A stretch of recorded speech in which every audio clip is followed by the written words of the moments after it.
This your boy HD. Everybody get up on the dance floor and go, and go, and go crazy. And go crazy. And go crazy. And go crazy. Go, go, go, go, go, go crazy. Go, go, go, go, go crazy. Go, go, go, go, go crazy. All the way from the old to LA. Go crazy like a dum-dum. Eastside homeboy, where I come from. Dance on the floor till you go numb. No fighting, no hating, no red rum. This is OOO City. All the way to the bay. Hit the bass, feel me. Catch a case cause it's beating up yo Chevy. Get you moving side to side, getting out sweaty. Make it work it, work it, work it out. Turn the volume up loud. This a drop crowd, make it all shout. Go, go, go, go crazy. All the way from the O to LA. Hit play on the track and now I'm ready. Like a quarterback, Tom Brady.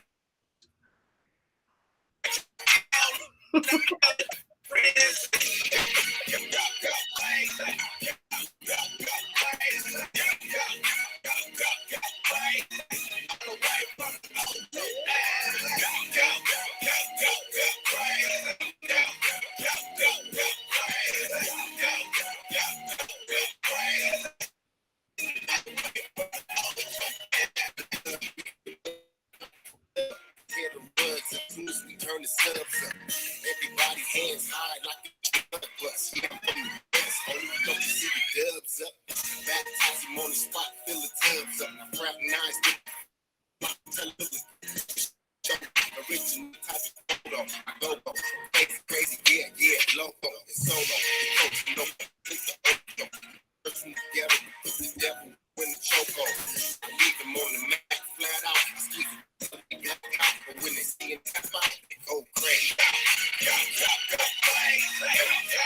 Go, go, go crazy. Go, go, go, go, go crazy. All the way from the old to go, go, go, go, go, go crazy. Go, go, go, go, go crazy. Go, go, go, go, go crazy. All the way from the old to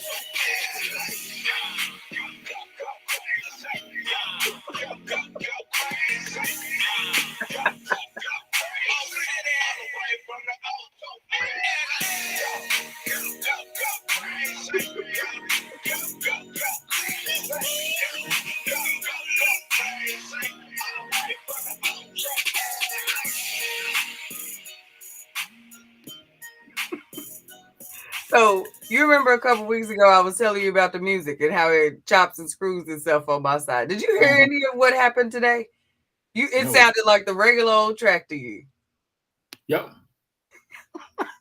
What does it do on your end? I had to stop grooving because I couldn't catch what was happening with the way it was playing back. I was like, oh hell. Like after a minute in my brain, I was like, nope, we just gonna ride this down. We just gonna let it finish. I get none of that, which is crazy. I don't know if y'all hear that or not, but for y'all to come in at the beginning when we play the music, let me know if I'm tripping, if it's me that needs to be on the line with Cox in the morning. Like, why is my music coming through janky like that? Oh, I hear nothing. But it happens every week. I get a little segment of Chop and Screw, but today it did a whole other thing. I don't know what it had going on today. I was thinking, now I know I can't be the only one that is. Okay, so y'all got it too. It was definitely the remix. All right. I was thinking, what is this? Okay. I don't get any of that. Yeah.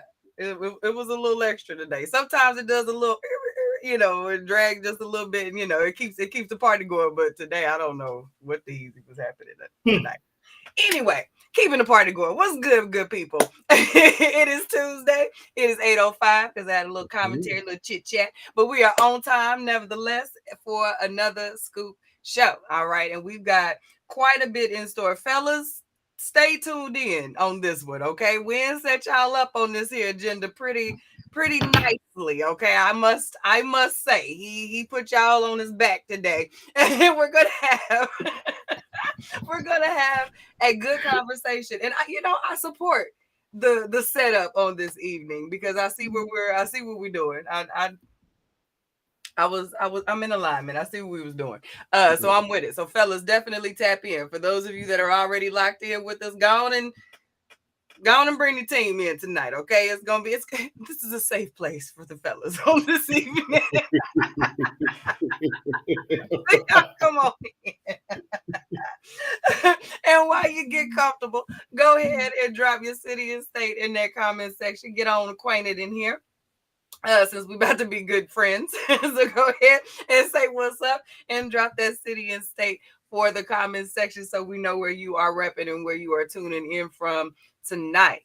And also, while you're marinating down there, didn't get in that city and state in there, go on, slide on over and hit that share button, okay? So that your people know, your mama and them, your cousins and them, your brothers and them, know where you going to be hanging out and chopping it up for the next little few minutes, okay? Because if they are your people, we are cordially inviting them to become our people. Okay. If they good with you, they good with us. So go ahead and hit that share button, tag them in, tap them in, tell them that it is time for the scoop. Okay. Hot topics are coming right around the bend, coming around yonder. So now go on and get your drink, get your charges and stuff, and come on and settle down because it's time. And we also know, because if you're like me, okay, you got a whole lot of chaos going on the other side of that wall, because school starts tomorrow, the day after. So y'all got a whole bunch of stuff going on. So if you might have to unplug from the scoop, okay, I'm sorry, and we gonna miss you, but we get it, okay, because we must do our thing. But we got you, okay, because we fam. Did you hear me just a minute ago? Like you part of the crew now, okay? So we got you on the replay. All right, we are out here in these social media podcasting, locked and loaded and listening streets. And we are on all of the social media platforms and growing. All right, but for right now, we got these ready for you so you can lock in, whether you are on YouTube, Instagram, Facebook, or on SoundCloud. Okay, so if you are tuning in on YouTube, you can hit us up on @The Scoop Show, on Facebook @Real Scoop Show, Instagram @The Scoop Radio Show. And if you are working out, if you are rocking out at work and you can't necessarily sit and look at us beautiful brown folks as we give you this good word, you can always get the good words via your eardrums on SoundCloud @The Scoop Show. All right, so we don't want to interrupt your flow. All right, we know how that goes. So if you can't watch us, you can absolutely listen to us. So we want you tapped in on SoundCloud. So hit the thumbs and the bells and the whistles and all of the check marks and things so that you get notified when the replays post and when the comments and the conversations get going. You're in the game, okay? So make sure that you are following us on social media. So this agenda that I keep referring to is brought to you courtesy of you. All right. We have this wonderful little thing that we like to call straight out of the inbox here at The Scoop. And this is when you are out here perusing these internet streets and your groups and then on your pages and in all of your places, go on and drop them links. Okay. If you are in a conversation that's got you locked and you are you going back and forth, you are facing Facebook jail time because this topic got you locked. We want to know about it. Okay. Before you go in, go and slide us that link, okay? So we can feel strongly about putting something on them Facebook books, okay? So go on and drop us that link so that we can get the party going on our pages. And if it's good, okay, that GUDT, if it's good, it's gonna make it to the agenda, and we're gonna talk about it for the people, okay? So straight out of the inbox, whenever you're scrolling and you're following either of us or the Scoop page, and you see this here image, you want to know, like here, we want to know what you think. Okay, we are absolutely inviting you to let us know your thoughts on those comments and questions. And Patreon. All right, so we kind of dig us around here. We kind of dig you. You told us that you dig us a little bit, and you might want to see a little bit more of us. Just support the crew, okay?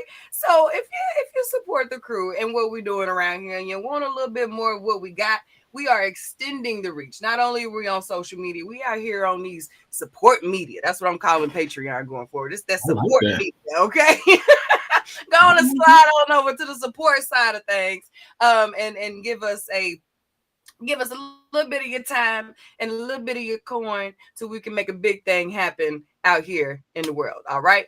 So we are out here on Patreon, and we give you 3 different options to support the Scoop Show. We've got a half scoop, a full scoop, and a double scoop, again courtesy of KG for the branding. Shout out to the team. But you can lock in with us with a half scoop for $5 a month. It's Patreon only updates in our private community. We've got Patreon only live streams happening.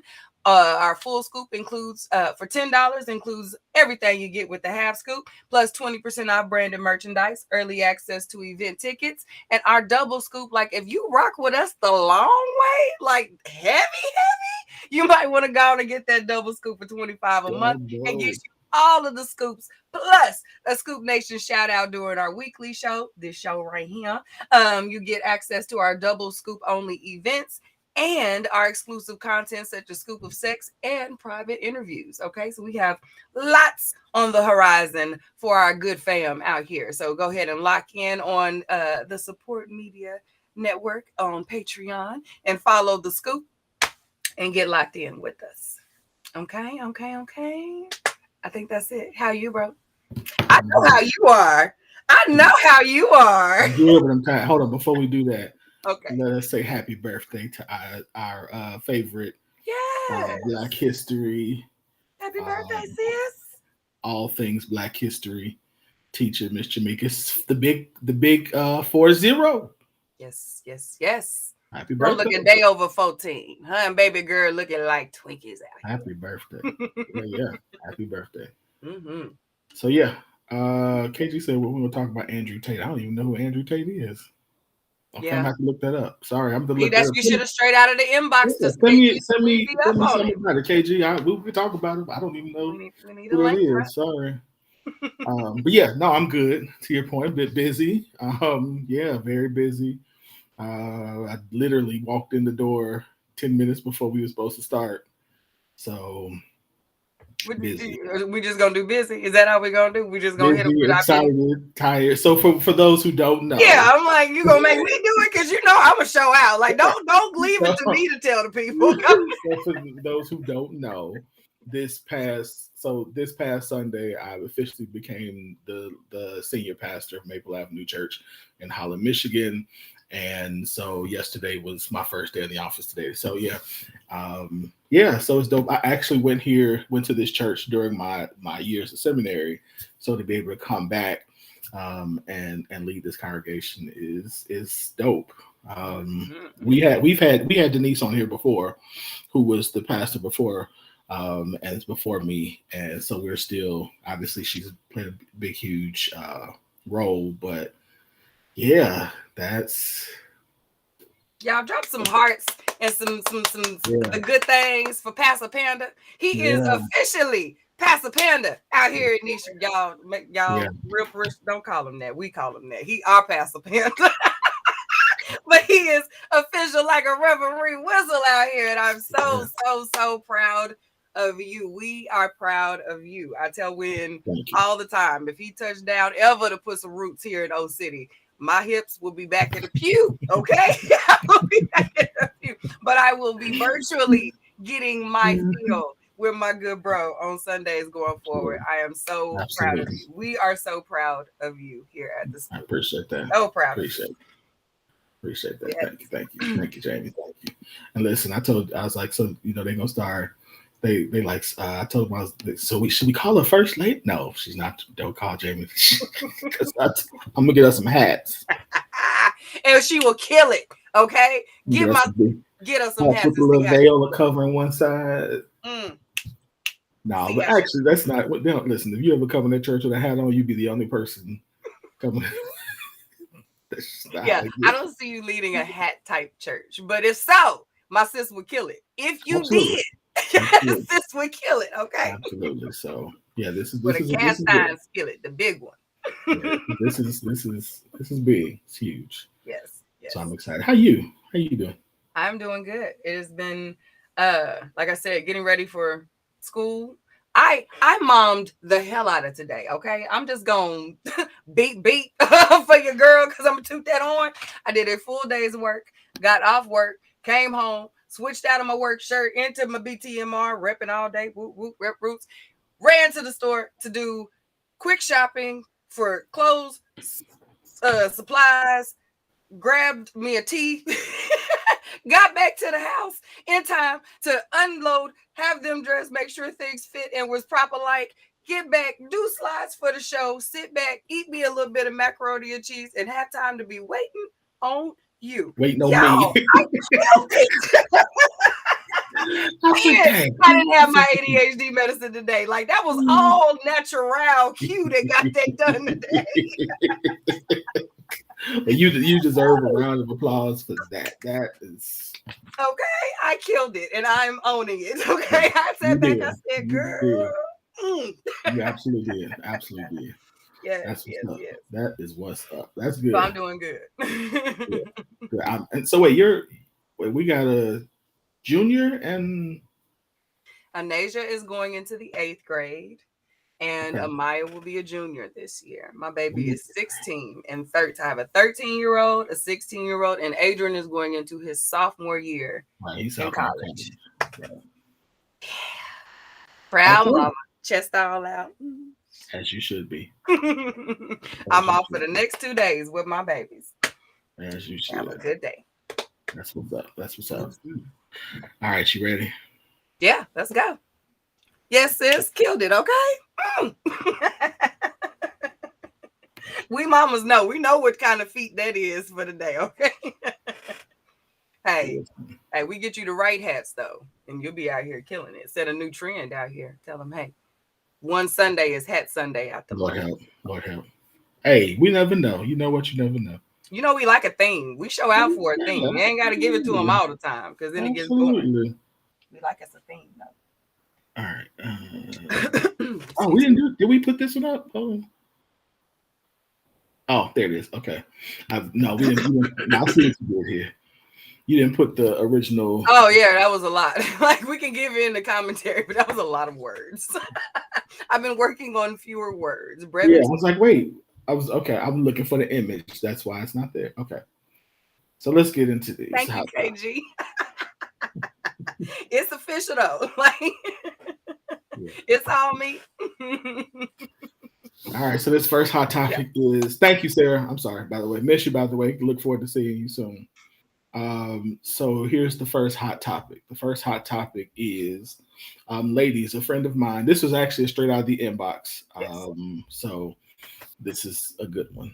Ladies, a friend of mine has an issue where every time she starts to make progress with her fat loss, her significant other starts buying her unhealthy food, even though she asks him not to. He watched her meal prep her entire week of food, but still pops up at her office with fast food. He knows she hates wasting food because she still remembers a time in life where she was hungry. What advice would you give her? Excuse me. So Q's question is, how should a woman respond who is dedicated to her weight loss journey, but her man keeps buying her unhealthy food despite being fully aware of her effort?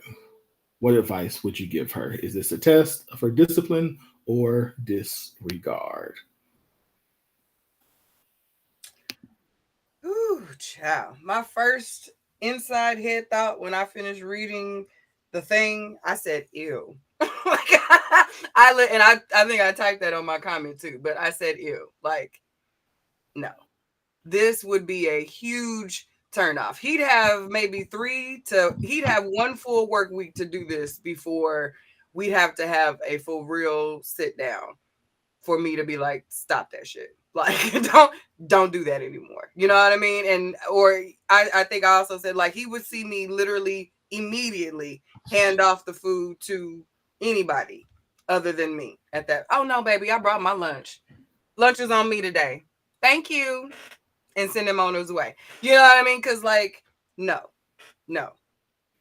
That's just what. Yeah, it's wrong.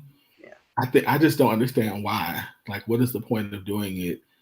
Because to me, it just feels like why would you intentionally sabotage somebody? Now, I know some men, who like the size of their woman, so they will, so they're like, hey, I want you to lose no weight. But I think that's a conversation you have. You don't try to sabotage You don't try to sabotage your partner, even if you don't like it. You know, have the conversation and give them the space to make their decision for themselves, because ultimately you're not in control of what somebody does to that extent, where you Yeah. get to decide that you can encourage, you can say, hey, what you like, you can give your opinion, but to specifically sabotage your partner's efforts just from a holistic part of a relationship just seems wrong and inappropriate, and says a lot about where you are, excuse me, as a person, and where your relationship is, that you feel like you got to do that to somebody. Yeah. So I think it's a much better way to get your point across, or to get that you want them to do something, or you know, And or this is understand that even at if this is an some point, unhealthy thing. yeah, that person might not want to be that person anymore. And if that's the case, understand that that's not a time to guilt trip. That's just a time to wish them well and move on. Like, if you like thick, if you like a plush size, then seek out people who are plush size and have every intention of staying that way. Healthy, do they thing, and they are happy with that. And honey, you won't see me with no diet. I ain't gonna be in nobody's gym. This is what you're Right, gonna get. Love it or leave it. You know what I mean? But right, once a person has decided that it's hard enough to do it solo. It is hard enough to be on that journey alone, but then to have someone actively working against your effort and the work that it takes to create that level of discipline, right, you're now wrong. right. It's no longer a preference. It is now you doing too much. Like, stop that. Yep.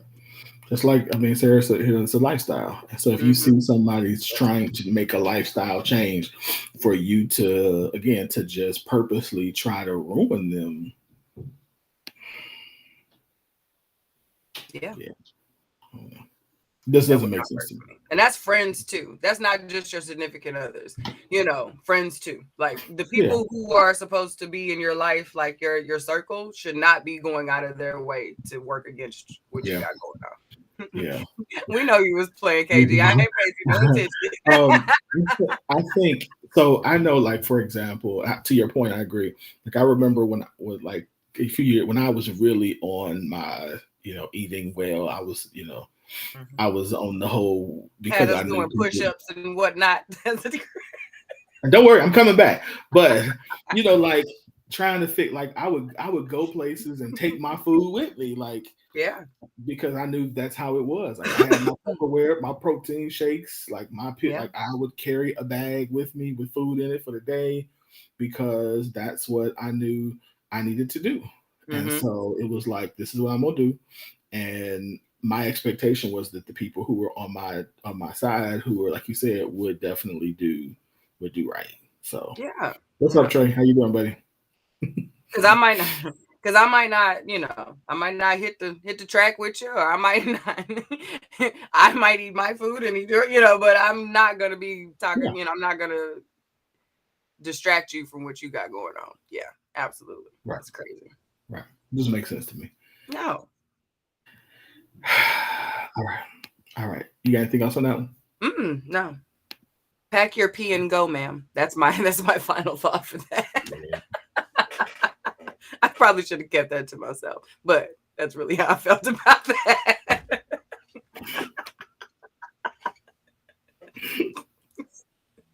We in for a night. All right, here we go. Here we go. Quite possibly. If a woman says sorry first, it means she's accepted the mistake. It means she doesn't. Excuse me. If a No, woman you says got it sorry right. first, no, it doesn't mean she's accepted the mistake. It means she doesn't want to lose you and wants to save the relationship. Ladies, is this accurate when you apologize? Fellas, has this been your experience? Now, let's be honest. Historically, we know that it is difficult. Like, men feel that it is Yeah. difficult for ladies to apologize. So Yes. that's why I thought this was a very good question to ask. Like, let me see where this goes. So go ahead. What's your thoughts? uh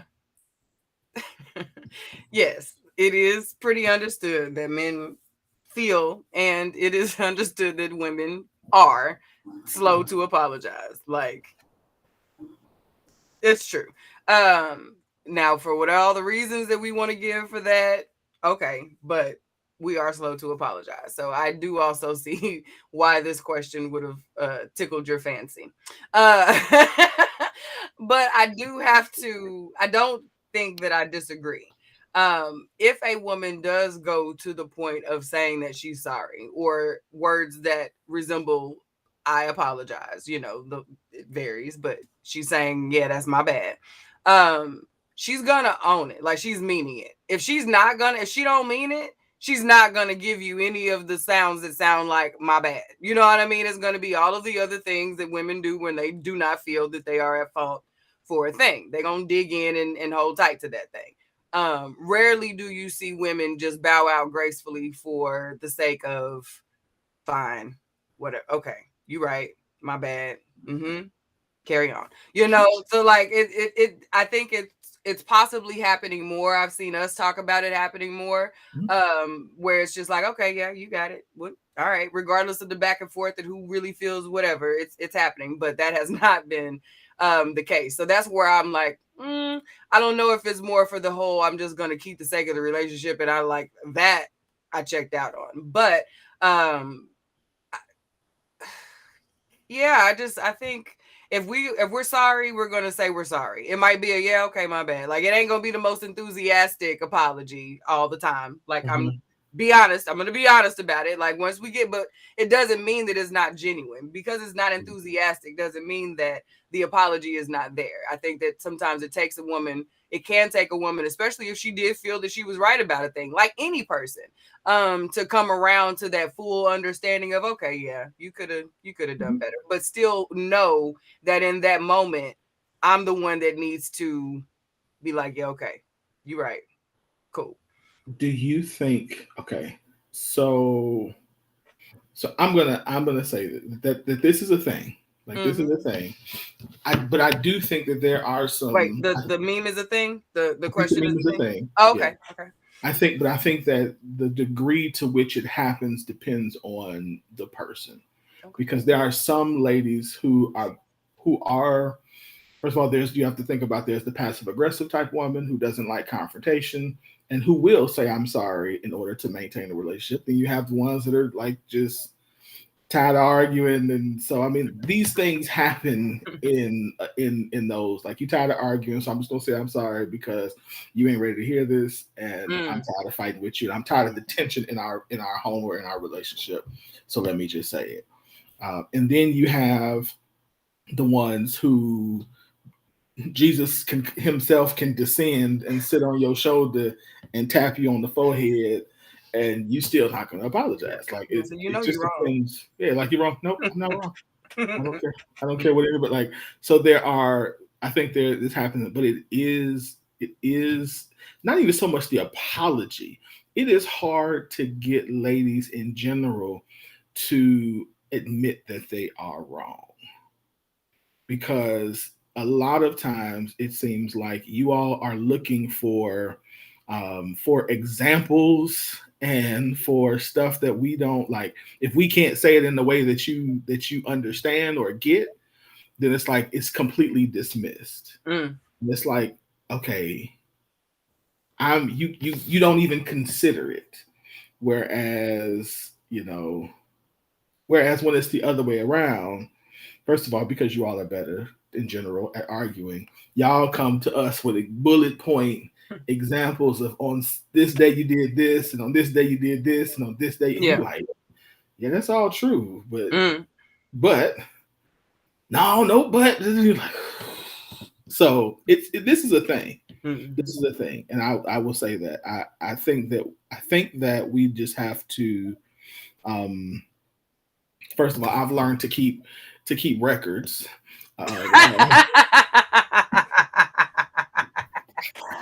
I'm like, oh, you need an example. Hold on. I love it. On this date, I wrote it down because I knew this would come up. Remember when this happened and this happened, and I said this? You just said yes because I wrote it down. Or this, 3:42, I said. And here's the screenshot. So it's like you have to. It is at times, y'all. It is so difficult to get y'all to be like, I was wrong.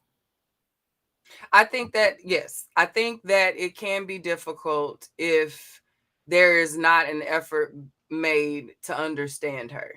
And this is going to be women. This is going to be me speaking to the people about kind of like a key, a major key. This is difficult. You're right, because we are. I'm kind of, the more I talk with women in general, the more reluctant I am to say we're better communicators. I think we do it more.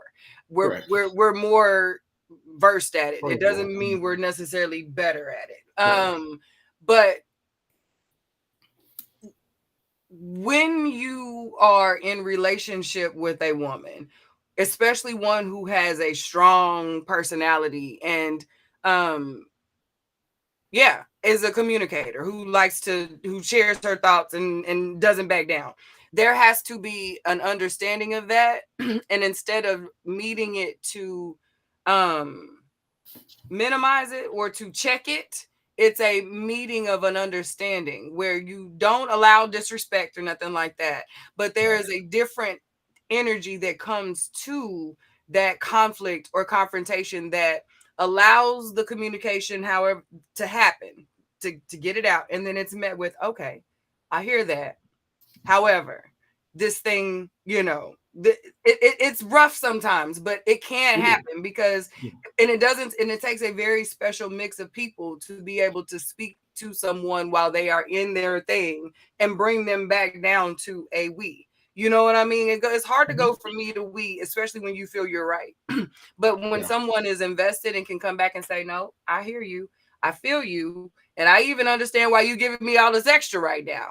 However, I would like for us to come back to a point where we cannot take this into tomorrow or our future and figure it out. We don't have to necessarily agree and walk off into the sunset, but we need to have an understanding and then be able to, at that point, he's now in a better position to say, this is not good. This needs to change. I need this behavior adjusted because I love you and I want to be able to do da da da da da da with you. And I feel like it's effective and thorough communication. Like it's like what we do with kids when you get down on their level. It's not saying she's a child, but sometimes you got to meet people where they are and be that force, that gentle, that calm in the middle. That to me, that's leadership. That are those moments where you show up as, the head when you can come through that, because it is hard. I'm not going to disregard or discredit any of that. It is hard. But when that man can do that after a couple times, we know we difficult. We know we being extra. We know that we are not good in conflict and confrontation and the energy that we bring.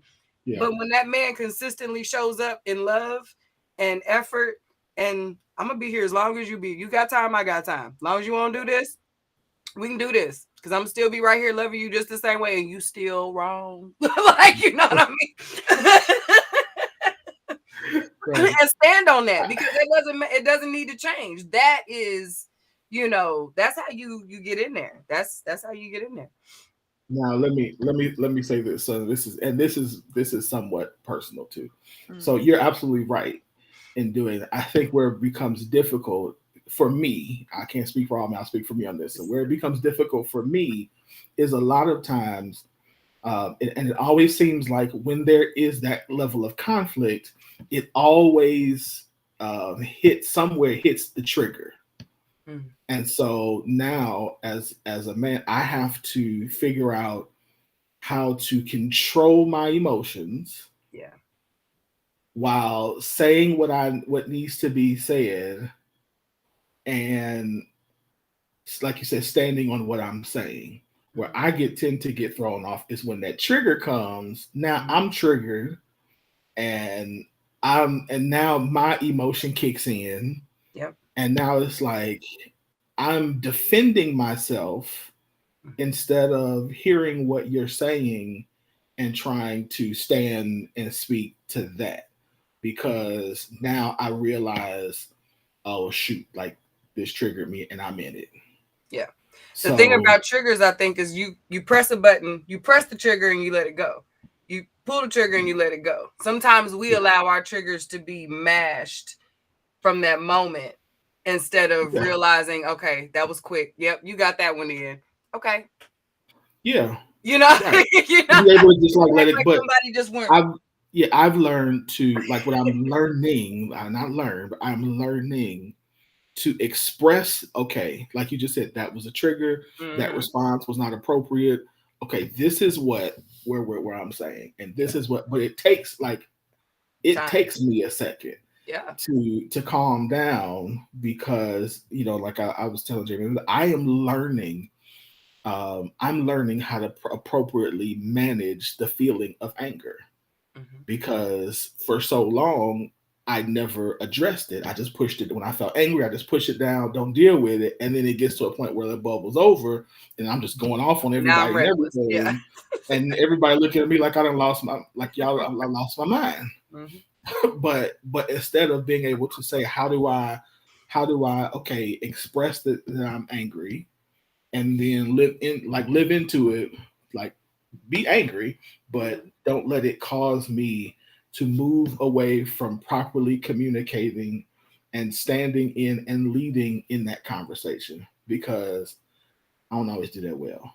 Yeah. I'm usually like, I'm like, look, you said this to me, and I don't know, like it's not a tit for tat thing, but it's you can tell that I'm triggered, she's triggered, I'm triggered, and I'm like, this ain't what the heck we were talking about. Where are we going right now? Yeah.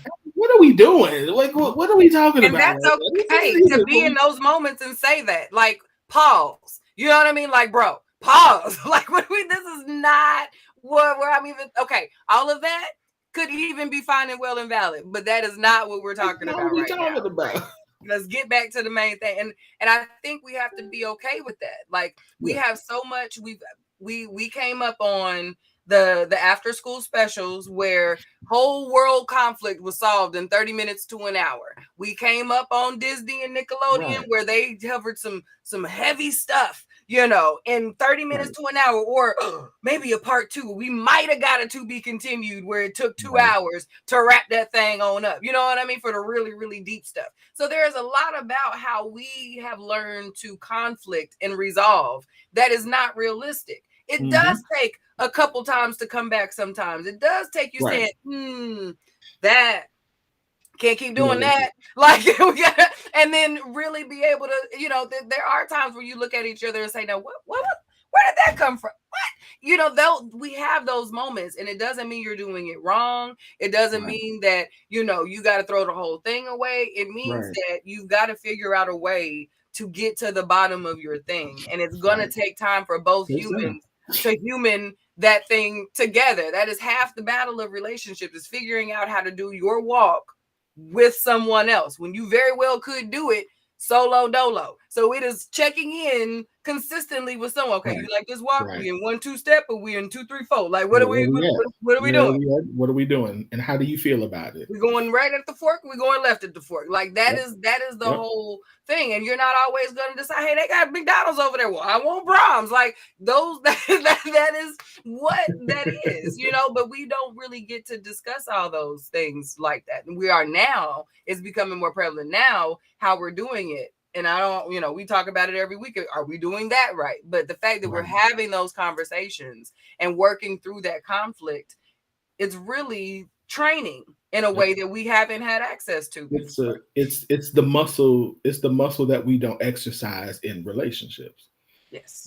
Because typically what we're doing is when conflict happens, we end the relationship, or when a certain level of conflict happens, we end the relationship. Yes. And now we're saying, no, we're not going to end it. We're going to have to work through this. And again, and that's a muscle that hasn't, because our reflex has been get away from me. Yes. And so it is difficult to sit and stay in it. And it's difficult to realize that these conversations you can be have the same conversation for a couple of weeks. Like you could, that's legit. For you gotta give it its due sometime. It takes some time to really figure it out. Yes. Yeah. And depending on how it is, a couple of years, like you could have conversations for that long to be trying to work through it, to try to figure out like where we are. How do we negotiate this? How do we operate in this? Do we like, or do we just do something different completely? And that takes time. But it also, I'm gonna go back to the original question because y'all not getting away with this. It also takes, because y'all see what Q tried to do. I forgot the original question. I just like your conversation. Honestly, I wasn't deflecting. It does take being able to say, hey, I was wrong, or I heard that wrong, or I reacted wrong. And that can't just be on, I've always said for years, on the person, typically the lady, who argues the best or who out talks the other person. So now you just, instead of actually being correct, you just talked me down, and now I'm just sick of listening. So I'm just going to say, or you're going to just say, I'm sorry, just so we can move on. Because now, if anything, that's only going to frustrate the other person. We're going to have to revisit this again. Yep. Because you're saying we haven't concluded on a solution. We haven't decided what's going to change now. This doesn't happen again. Yep. Yeah, you're going to apologize to me, and then you're going to turn around and do it again? Like, so you don't mean it. So now we really finna fight. But you just apologize. So why are you doing it again? Yeah. So, all right, let's check these comments out. Let's see. What should say? KG says, I was wrong and change behavior. Not an eye roll, and the so you want some head or what? Yeah. Change behavior is definitely, but head is not a bad thing either. Somehow I knew you weren't gonna let that go. let's just keep it real. Let's do it. We're keeping it real.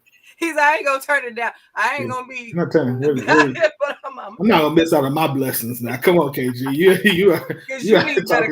You're talking reckless now, sir. I need change behavior and head. Amen.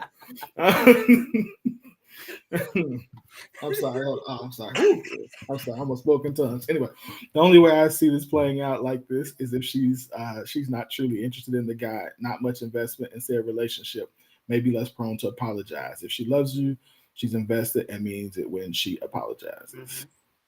KG says, my wife is the outlier. Thank you, God. Yes, absolutely.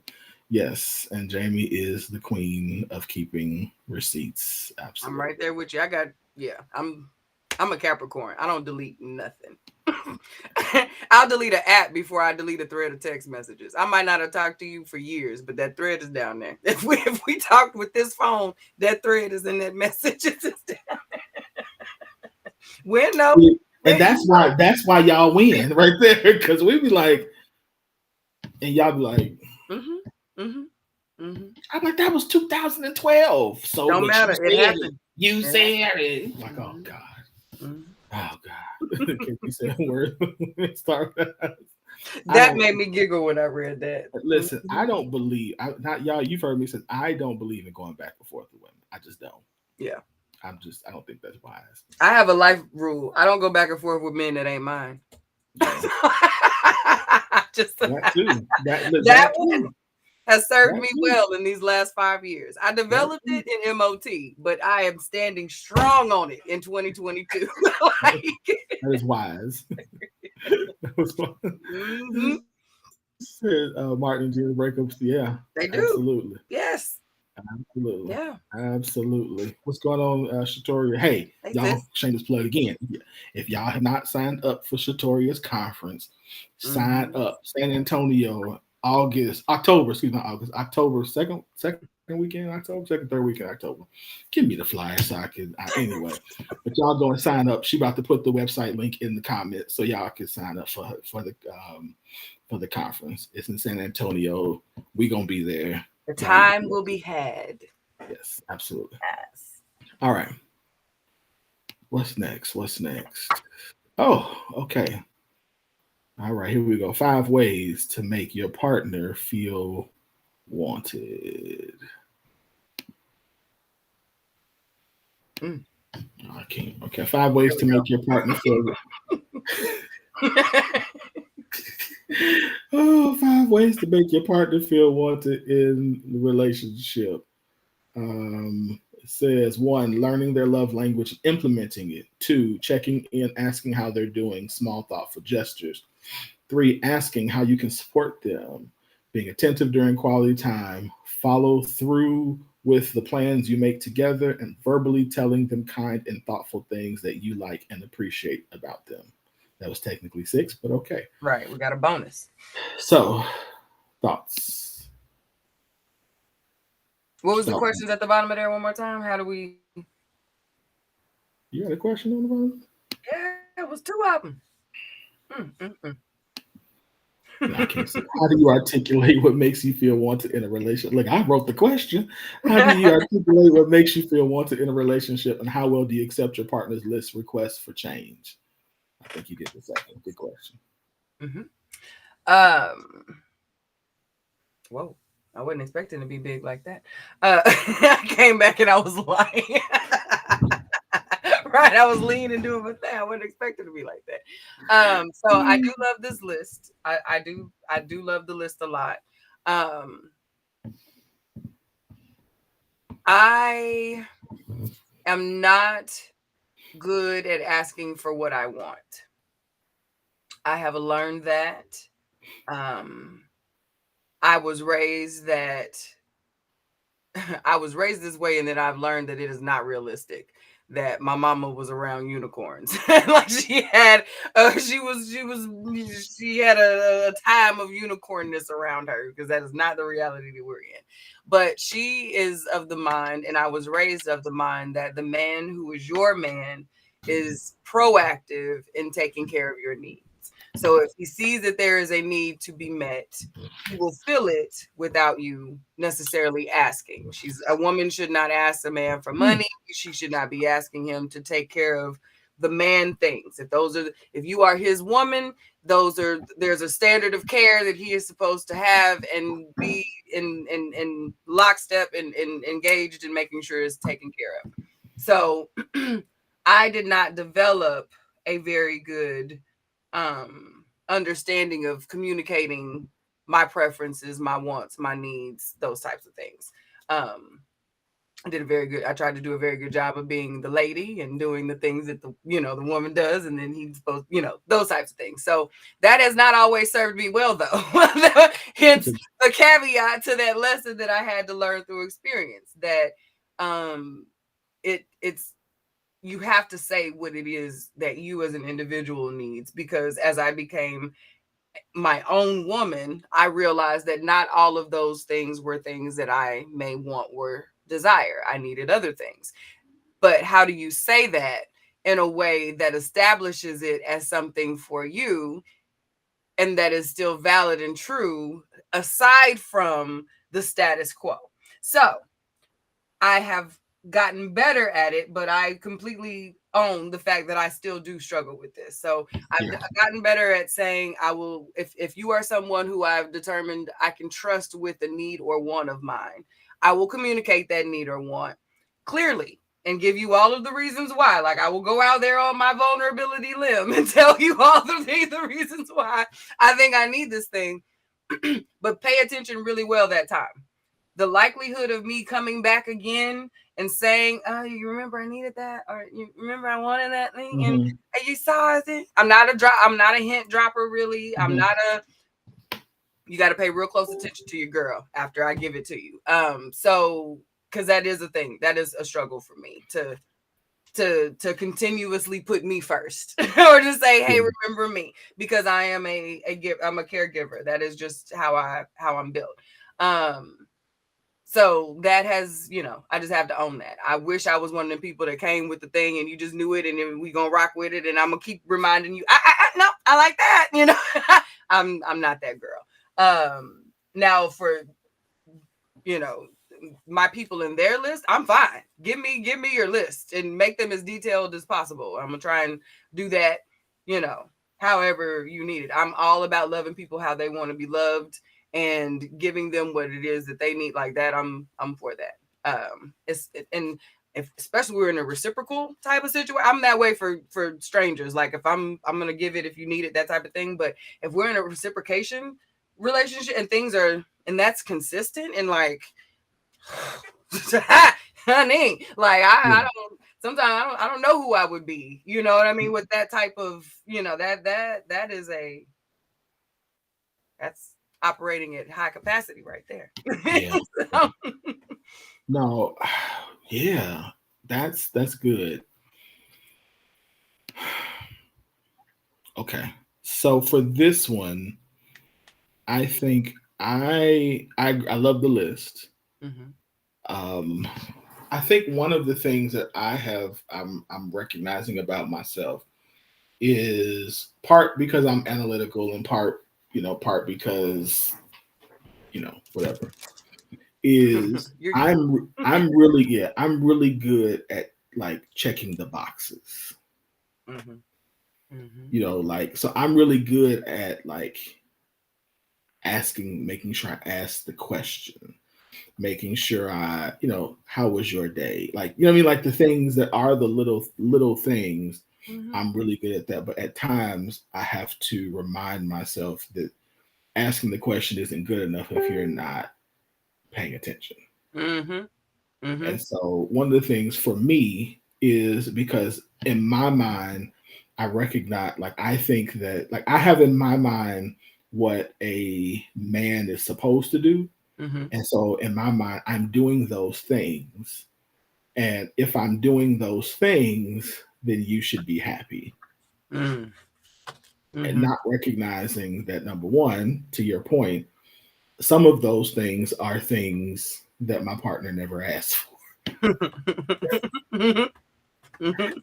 And they're created from this list that I've compiled over the years of trying to learn what it means to be a Right. good partner. So to take the time to slow down and deprogram some of that has been fun, but Mm, it's also been and liberating, but it's also been difficult because when I see certain things, I want to like revert back to it. right. Right. And it's like, but no, that's not what she asked. That's Mhm. not what she needs. Yeah. Calm your butt down.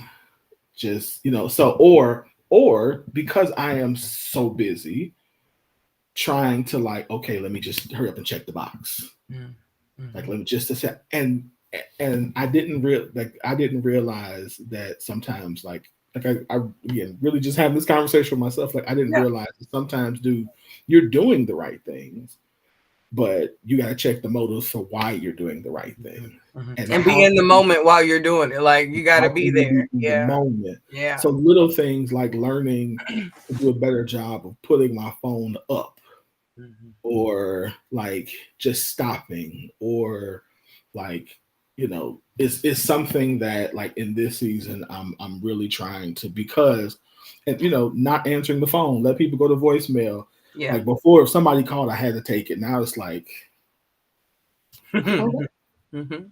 maybe I might call them back and I Right. might not, but that is difficult for me to Yeah. do. But I recognize, like I said, priorities are changing, especially like during the summer when it's even harder, when like Trey is here and stuff like that. Mhm. Like it just becomes like I'm learning that sometimes I have to not be as spread out in myself, because I recognize, that can look like I'm not paying attention, and they can tell. Like Yeah. they're not stupid, Yeah.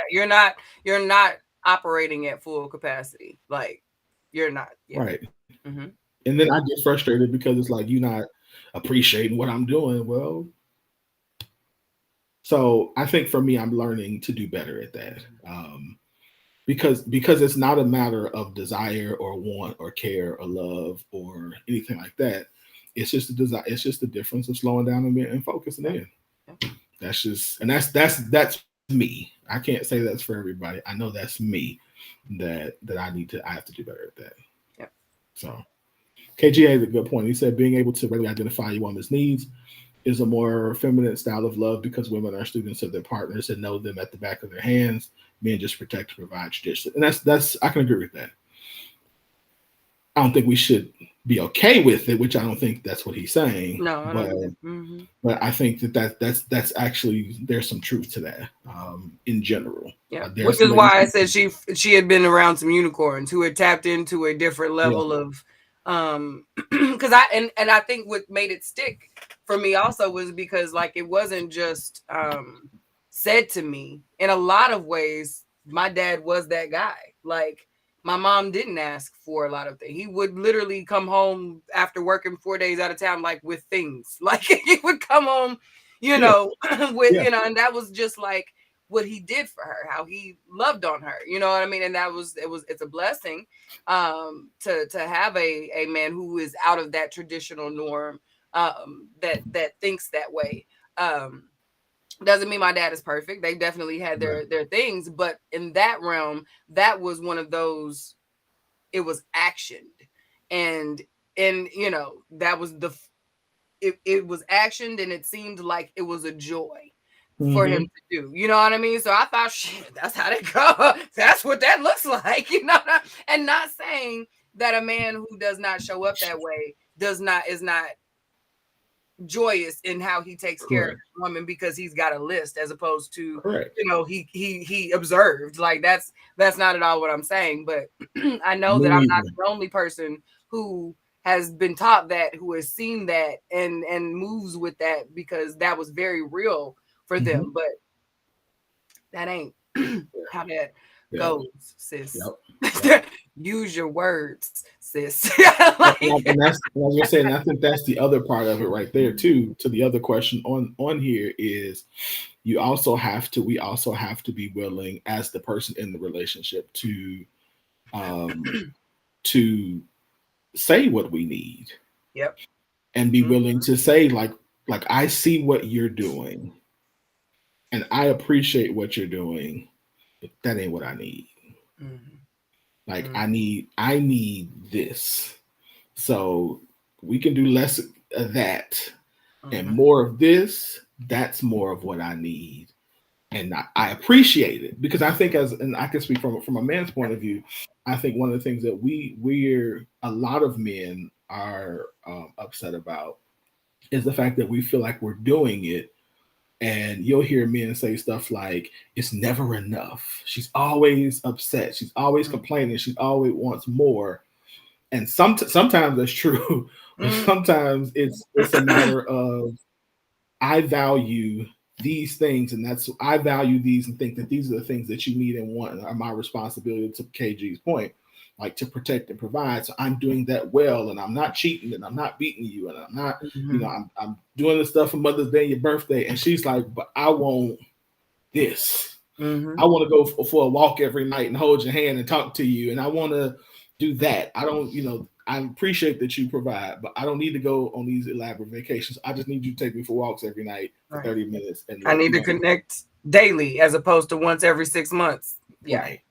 So it's being able to say what you need, but still appreciate what you're getting. And that's both sides. Like, as a man, sometimes I struggle to say, like, hey, I need more X.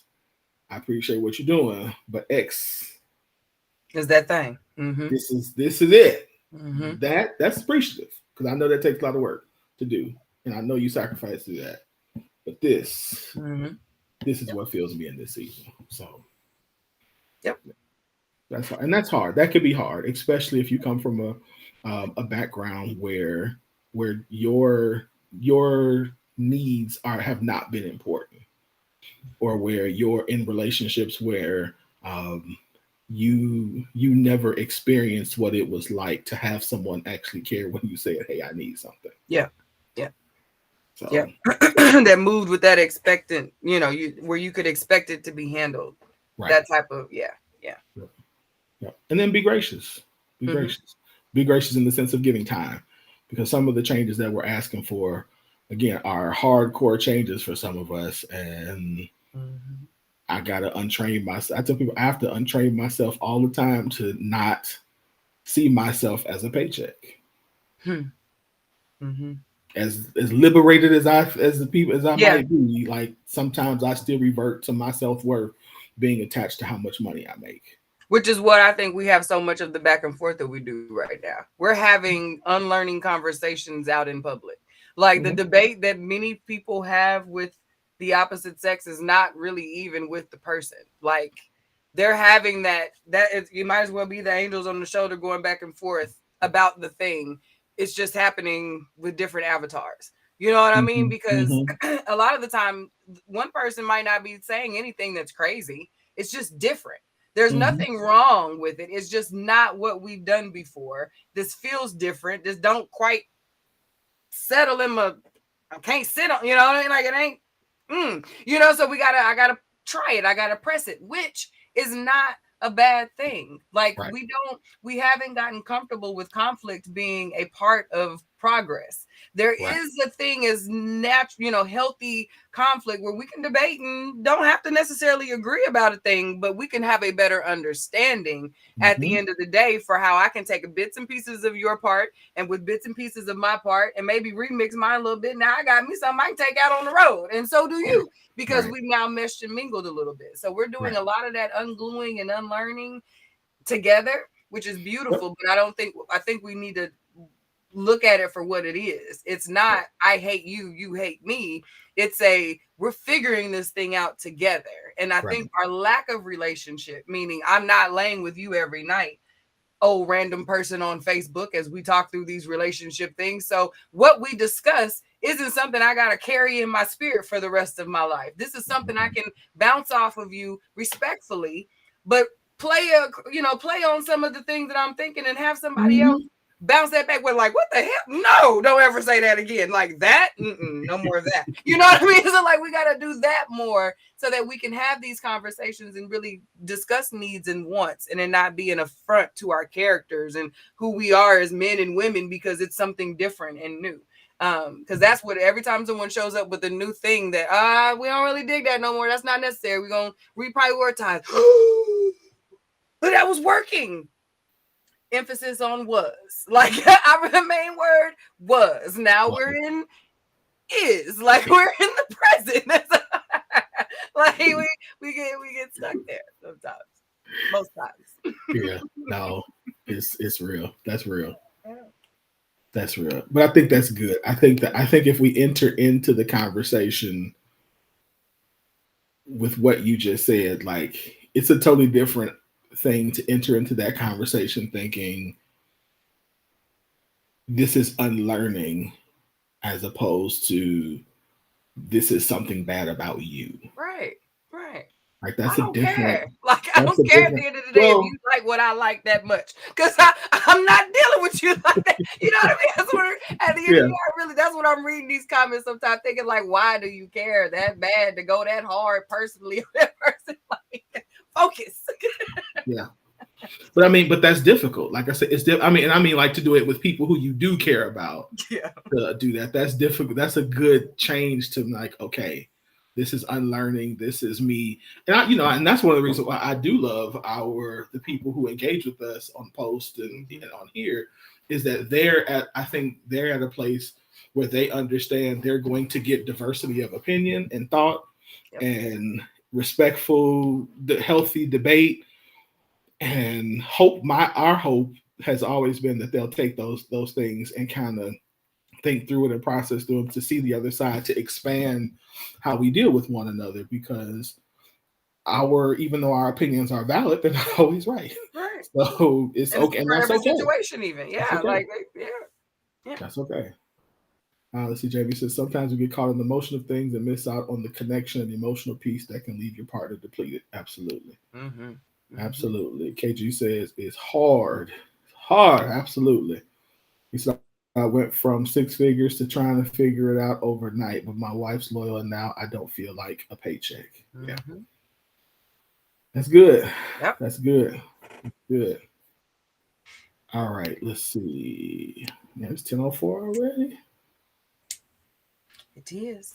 We getting more thorough through these conversations. We only made it through three of the hot We got topics. we got to cut our numbers down. We might not need so many. We just wanted to roll them into the following week every Our time. little sub threads get to going though. Those follow up questions is where it comes in. Yeah. Yeah. All right. Well, we're gonna have to save these other ones for next week. Yeah, we'll save. Mm-hmm. I'm with that. All right, we'll do that. All right. That's elegance by design. Am I muting or am I okay? You try to find it. Where we at? Where we? Oh, here we are.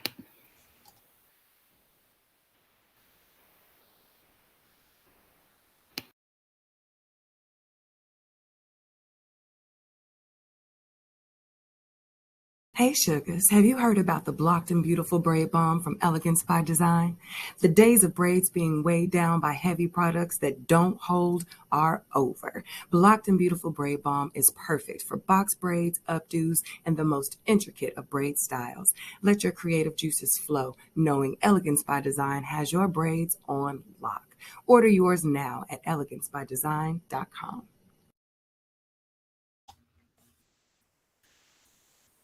Back to school braids, baby. I have been braiding since Saturday. This little part on my fingers is tender. I was holding my pen earlier, and I said, "Ooh." them little pieces right here. Oh. Oh, that's it. Okay. So don't forget, y'all. So we've been off for the summer, but we're coming back we're coming back right after Labor Day. So the week after Labor Day, we're coming back to Clubhouse, and we got some new people. We got some new topics. We got some new clubhouses ready. So if you have not liked us, followed us, the Scoop on Clubhouse, y'all go and do it. It's gonna be very intriguing. I'm super excited. So yeah, go to Scoop on Clubhouse. If you're on Clubhouse, find the Scoop on Clubhouse and follow the Clubhouse. We're coming back again after Labor Day. So once everybody in school and we get settled down, slow down a little bit, we could do that. So if you ever want to like join the conversation, you want to be on Clubhouse. If you want to do more than comment and wait for us to scroll, like you want to engage with us on Clubhouse. Yeah. Yes. KG will tell you Clubhouse is where we go in on Clubhouse. So y'all do that.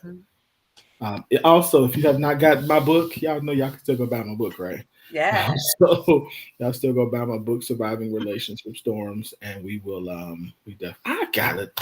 Jamie, don't let me get through the rest of this year without having at least having this book signing. I got it. I keep putting this off. I've not done my book signing. Okay, but y'all get my book. I know. Don't judge me. I'm quiet. My book signed. I can't even wag my finger at you. I can't say nothing to you. But yeah, get on that for the people. I'm over here like, yeah, put that on the calendar. Like, yes, bro, before the end of the year. Ooh, Jesus, yeah, no, I'm working on it. Okay, so do that, and then yeah, that's it. All right, yeah, I know. KG Clubhouse is live. I'm telling you, yeah, I want to be on there.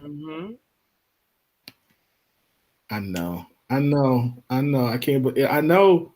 I know. I'm working on another one. I actually am starting another one.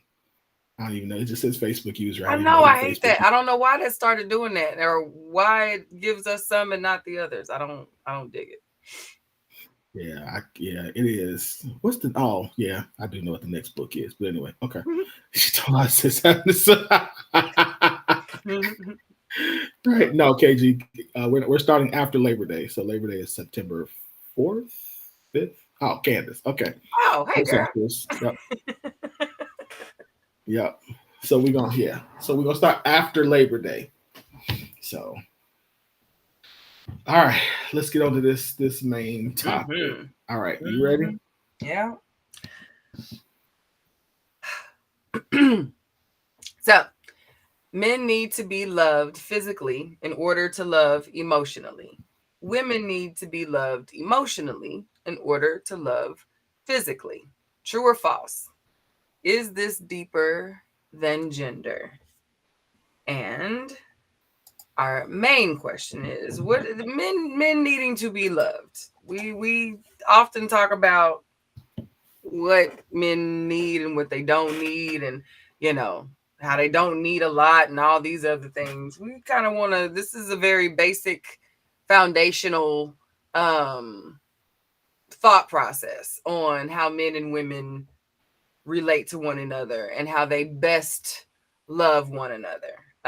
So that's what we're talking about tonight. How true is this? And are we overthinking it in a lot of ways? Like, are we doing too much when it really is it this simple?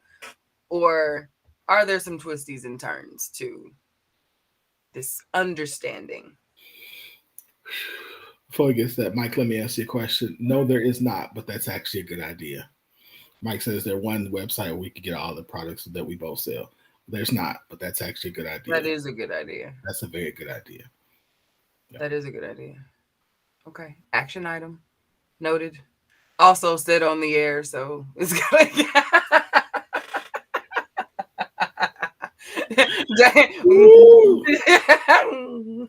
I have a feeling I'll have an event scheduled on my timeline for a call soon for us to talk about.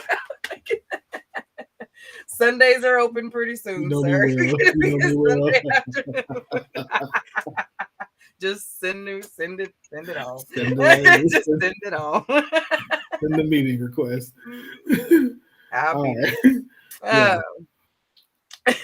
Appreciate that, Mike. That was actually a really good call out. Very. How we missed that, like 10 years in, I don't know, but we're here now. Yep. All right. Thank you, sis. It takes additional notes. Appreciate you. KG says, nah, women need that D. Yeah. I would, yeah. So this is one that we've talked about. Again, eons. We've had this conversation many, many, many times in many different ways. And I think at the foundation of who we are, especially when you add the social concept to it, the how our lives are structured and what we're comfortable in, this is pretty accurate.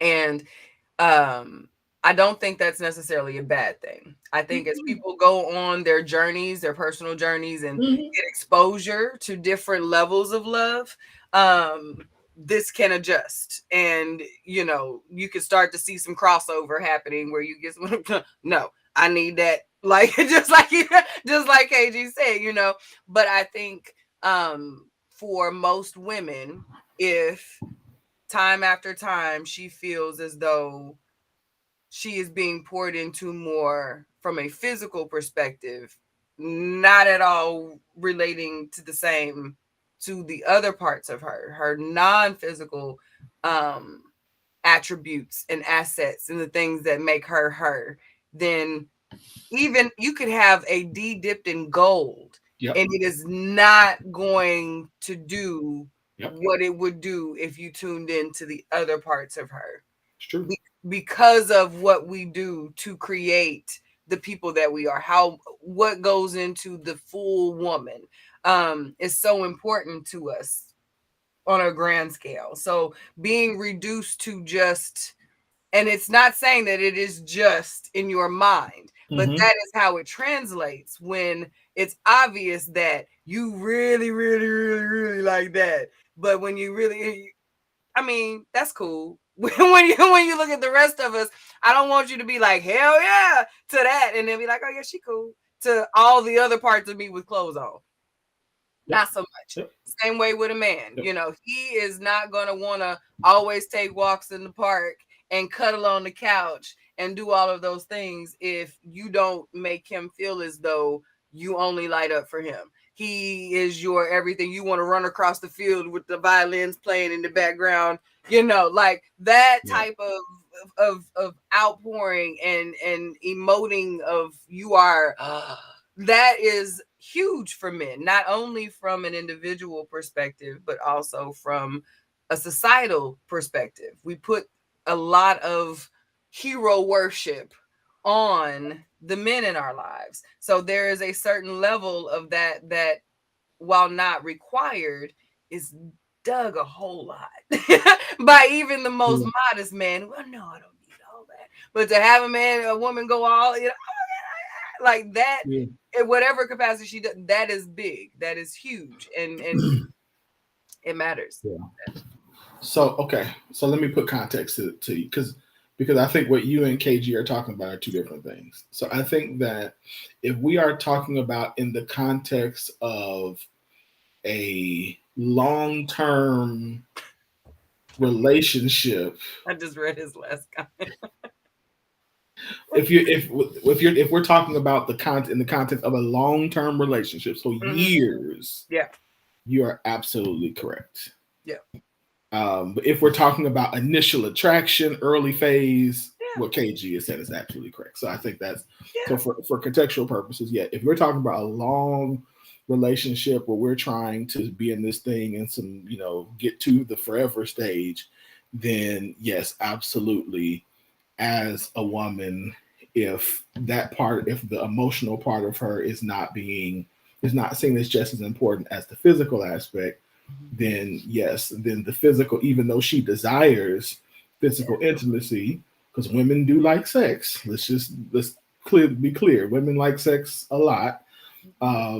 Then that's gonna wane. Just like with the man, if a man feels like that his emotional stuff is being that and he's not pleasing or being pleased in the bedroom, that part of him is going to start diminishing. I think because I think that is the entry, like both of us design wise have been created as the entry point to intimacy to kind of help bring us both close together. So and instead what we wind up doing is we do to the other person what we want instead of doing what the other person wants and needs, so that they will in turn reciprocate what we want and need. And then we do that for so long where we do what we want and we're only used to nobody meeting our needs, that then we start holding back what the other person needs just to make sure they're going to continue to do what we need instead of them just trying to do it so they can get what they want. Yep. So it's this cycle of tug and war, of trying to sometimes manipulate the other person to get what we want, to try to, instead of just showing up and saying, I recognize this is what you need. And so I'm going to show up as what you need, not what I want. I'm going to articulate what I want, but I'm going to show up what I need. Where I'm going to show up and being what you need, so that way I can make sure that you are full. Make sure that you understand that my desire for you is not just because you fulfill my desire. So I'm not just trying to get something from you. I'm actually really in this relationship for the purpose of what I can give. Yeah. I've always, I love the analogy of like the pour in to each other, because it's a meaning. To me, it shows like I'm giving you something that you need and you're giving me something that I need. And at the end of the day, we're both full of what we were lacking. But we're now to this point where no one lacks anything. So I don't need you to give me any of that. So like the whole idea of a man needing a woman to show up with an abundance of emotion is because he generally does not, or is not able to operate in emotion often. So when a woman comes in with that allows those bits and pieces of him that aren't often tapped into to light up a little bit. They get that exercise within a safe place with her, and that's all warm and fuzzy, and it's great. Well, same thing happens with the man who is more in that, who is in that space, that carnal space, that very physical space. He's doing a lot of that, that is the work that comes into it, and all that testosterone. Well, we're soft, we're meat, there's still a lot that gets to be covered and kept neat for us. So when we get that other side of us, that man who comes in with that carnality that's necessary, that brings us into our bodies again, that allows us to tap in and feel those connections that don't come with hugs and warm words and all of that true connect, because that is very real. It's needed. Our bodies are wired for it. That is what allows those things to fire and really mesh and create that thing, that chemical bond that happens. But it's like magnets. When you do those positives and positives together, there is no fire, there's no electricity that happens when I'm giving you meat. And there's nothing that is needed when you meet with that same energy. So if I'm only showing up with what I need, not willing to accept what you feel and you know that I'm wired to need, now I'm overcompensating in my way and you're overcompensating in your way. And we're still both not being our full selves because we've not allowed that other part in. So worried about leveling up me, not realizing there is no level up. You're overflowing in this one thing while this other thing is in a deficit and wondering why nothing is matching. So I know that I went on a little soapbox there, but it's really interesting how we have this conversation, even that is, we're debating if this is good or bad, or if it's right, or if it's, you know what I mean, because it's literally how we're wired. Our bodies literally fit together, like our I don't get that. So like from the physical anatomy aspect of it, it makes sense. So it's only physical, right that there's emotional. got to be another side of that also has to connect there. Yeah. Max says, "Huh? I'm not. I think he's referring to what I was saying earlier. If that is, then I could explain it again if that's what he was asking.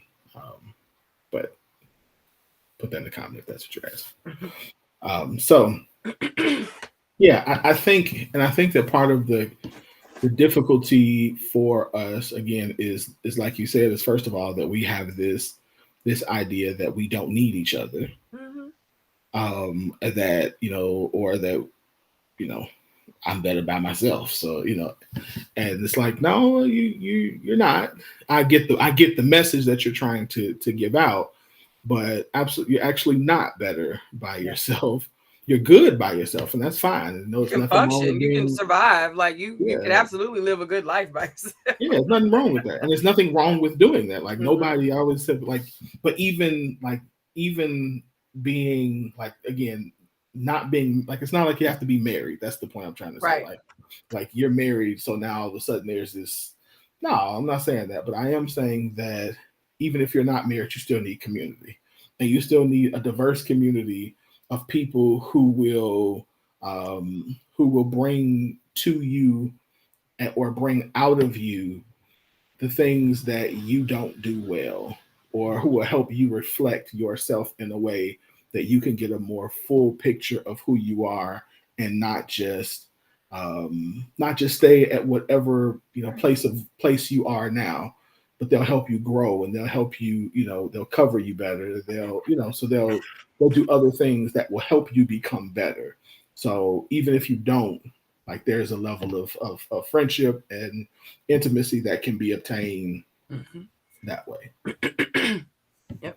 And I think we also need to really get out of, while we can completely agree that men need a consistent level of physical intimacy to stay emotionally engaged, I also will always stand on, because I know far too many men who this is absolutely true for. Don't know all men. I know quite a few men and have observed this happen. Men are very emotional. Absolutely. Men need Absolutely.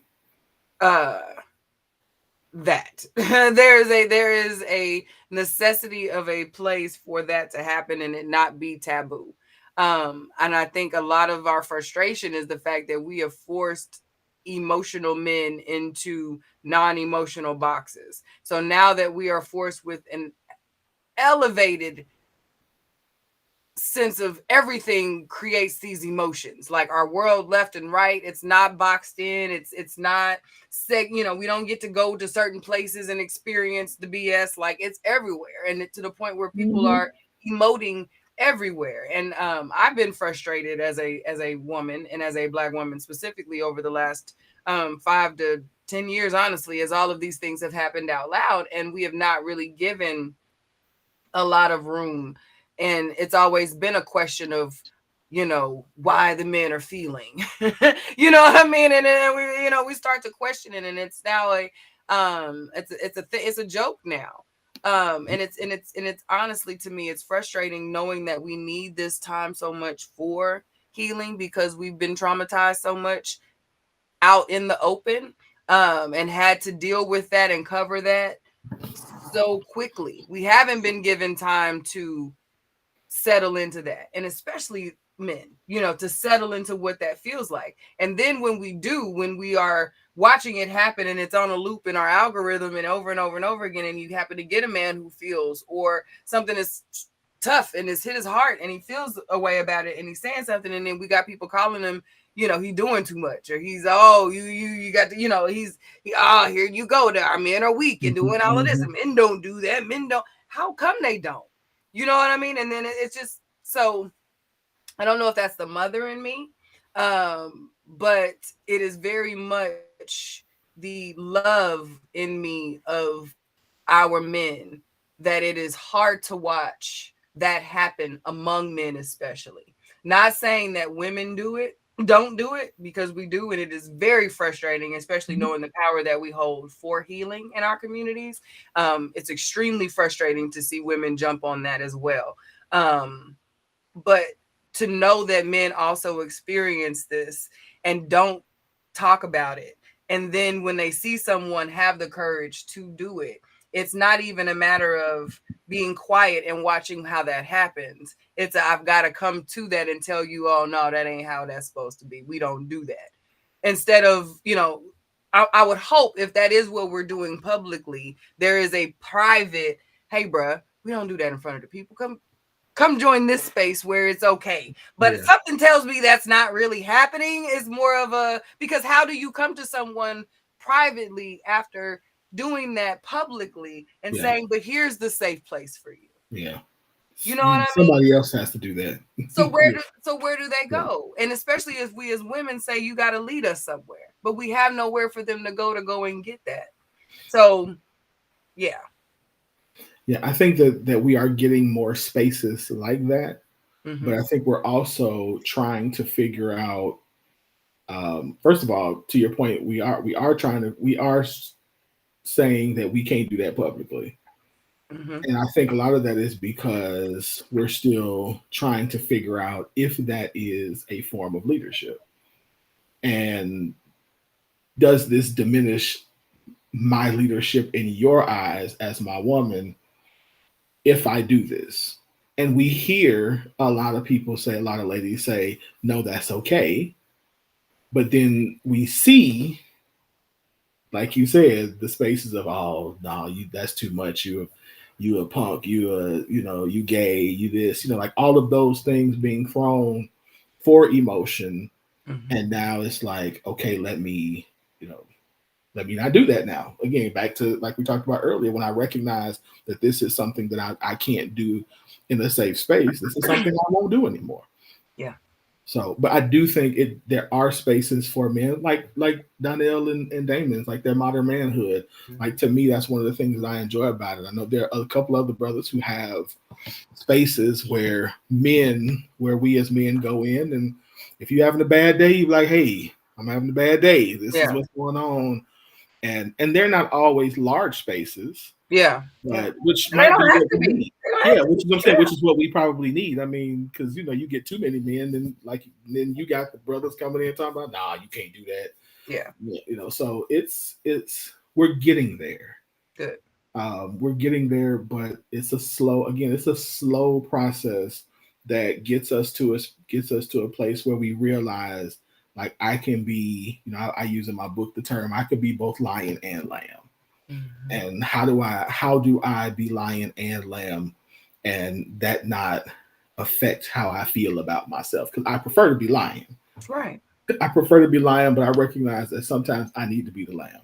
So how do I maneuver in that? Which how do I maneuver in that? Not diminish who I am to me, and not diminish who I am to her, and not diminish how I show up in the world. That people aren't going to respect me as lion. And so I think that's as men what we're kind of working through and unlearning and learning, because we, like at my age, we see the men before us get to a certain spot, and they break down, Mm-hmm. or they get to a certain spot and certain things are starting to happen and we're like, man, what's going on? So we recognize that it's not fully working. Yeah. And so it's like, no, I'm not going to continue to do that. But how do I do this? And some of them, some of those men who are, older than myself are now saying, okay, let me help. Let me show you all, like, the way I handled this was wrong. It's okay to cry, to feel this way, to struggle. The way you're handling this is right. The way I did it was not right because I just I just tried to power through it, and that's not going to work. So yeah. There's leadership in being the lamb. You said something and that stuck with me. Being the lion and the lamb. Like there's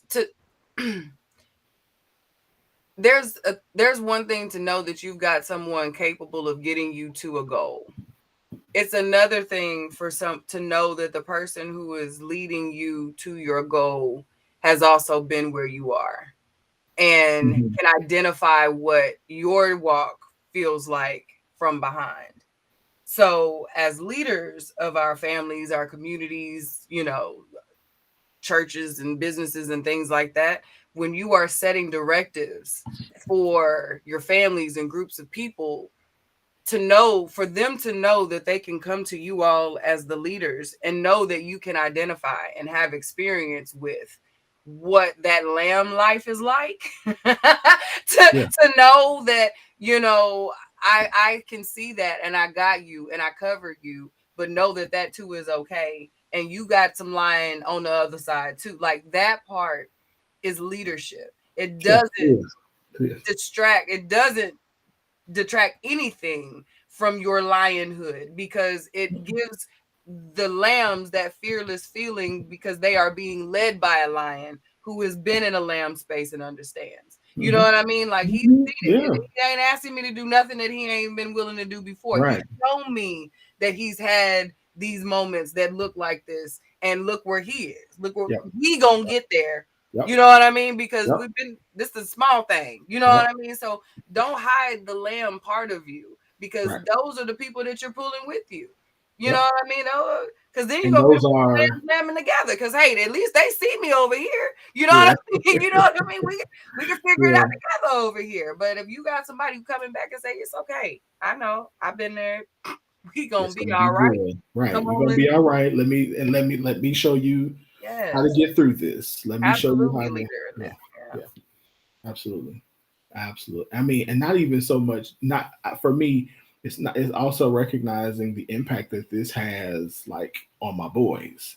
Yes. So, now it's forcing me as a father to converse with them differently. Like, because whereas now they've seen, when they see lion and lamb, now it's like, okay, so now I can't be like, shut up, don't be crying. Like there's right. Yeah. No, because they're gonna emulate whatever I do, but to be able to be like, okay, this is still appropriate. And I tell Trey all the time, like, it's nothing wrong with crying, but you just can't perpetually cry all the time. Like, you gotta cry, get it out, and then you need to think about how we're gonna fix this and focus in on that and let's go. But to say don't cry, it's just not appropriate and it's not healthy. And so it forces not realistic. It's not real. It's not. And so now you can't do that when you have shown that you don't do it. So it's definitely it's definitely revolutionary for a family to see a healthy man emote, as well as to see his woman still respond with honor, love, respect with that. Yep. It's because the truth is it's the wrong response that helps create this narrative of True. It's not healthy. That's it. Yep. So it's when I do this and you call me and we get our next fight and you call me a punk or what you gonna do, cry like you did that. Yeah. Okay, that alone that's gonna shut. Now you just shutting it down, and your sons and your man, and then you like, how come you won't be emotional with me? Remember, Emotion gets me made fun of. So no, you don't get access to that part of me. You get this. I'm fine. I'm fine. And you can't make fun of that. But you're And you gotta begging take ownership of that. You gotta own that that's you you. not Yeah. to be that, and you can't get it because now you've proven to me that I can't trust you with that part of that part of me, so you don't get access to it. So. So yeah, to your point, you have to admit it, apologize. Like, okay, I screwed that up. Yep. Yep. But we have to, our men get a raw deal on the fields, and often reduced to just physical bodies, and it's not cool. As a mother of a son, that's been something that I look at these issues definitely differently than just a woman looking to be like, and whatever that might entail, because I'm raising a Black man, and he feels, and I've made a point to make sure that he knows how to use his words, and he understands the importance of using his words and why women need words, and hugs are important. And I hugged him a lot.